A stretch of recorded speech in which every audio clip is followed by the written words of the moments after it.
Dobrodošli, dragi moji, na kanal Aurorine kuhinje. Danas imam jedan jednostavan, brz recept, kao što ste navikli od vaše Aurore. Nešto jednostavno, nema puno ni namirnica, stvarno je lagano za pripremu. Sigurna sam da ćete da probate ovaj recept, zato ostanite sa mnom u nastavku videa i pogledajte. Prvo ću da napravim preliv, trebaju nam 2 jaja. Samo ću kratko žicom da umotim. Dodat ću vrlo malo soli.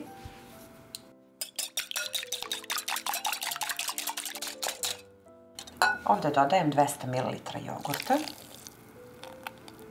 i 150 ml ulja. To će nam biti preliv. Treba nam 250 g sira. Ovo je sitan sir koji uopšte nije slan. I stavit ću 3 jaja.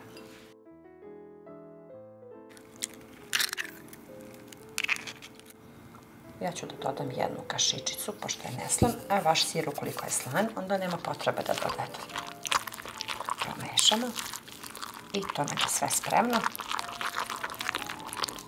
Treba nam 1 pakovanje kora za pite i 1 veći pleh. Ovog puta imam divne kore, prave domaće, baš isto kao naše, mekane, uopšte nisu zalepljene.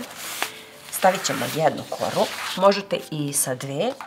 Stavimo preliv, kašiku 2 preko cele kore. Razvučemo svud pomalo. Sir stavimo po sredini. Isto tako 2 kašike je dovoljno, lepo razvučemo. Savijemo do pola i drugu polovinu. I onda blago samo umotamo.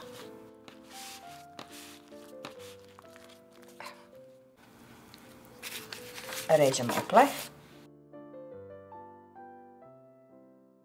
Evo ja ću sad da napravim i sa 2. Možda neko više voli deblje, neko tanje. Sve jedno, zavisi koliko su vam kore tanke ili debele. Evo i druga. Opet malo preliva. Vrlo malo.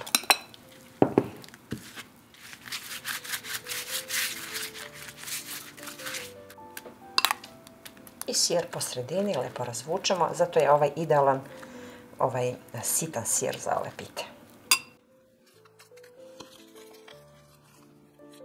I samo blago motamo.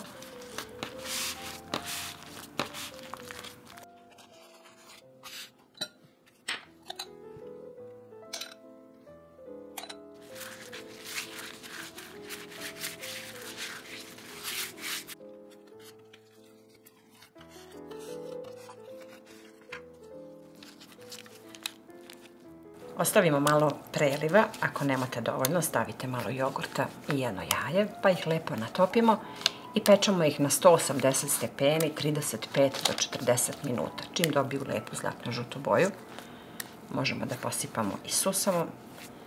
I jedna predivna pita, vazdušasta, puna fila, a na brzinu ovo svi vole, bar ja vikendom za doručak, za 10 minuta imam gotovu pitu. Ja volim sve da potrošim ovaj preliv, da onako baš natopim ove kore, jer ona posle bude sočna, fina.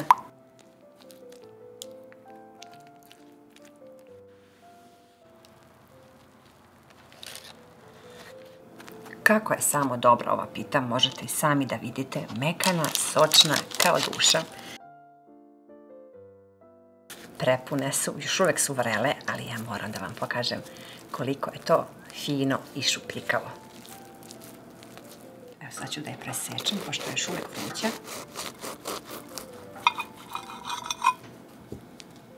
Predivnog preseka, kao što možete da vidite, stvarno je fenomenalan recept, nešto na brzinu što možemo da pripremimo za vikend i ja svakog vikenda pravim za svoju porodicu i verujte mi, uz šolju jogurta nema ništa slađe i lepše kad napravimo za svoju decu, za svoju porodicu.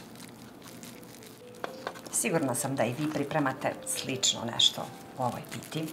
Ovo je nešto najbrže, najjednostavnije, a verujem da to svako voli.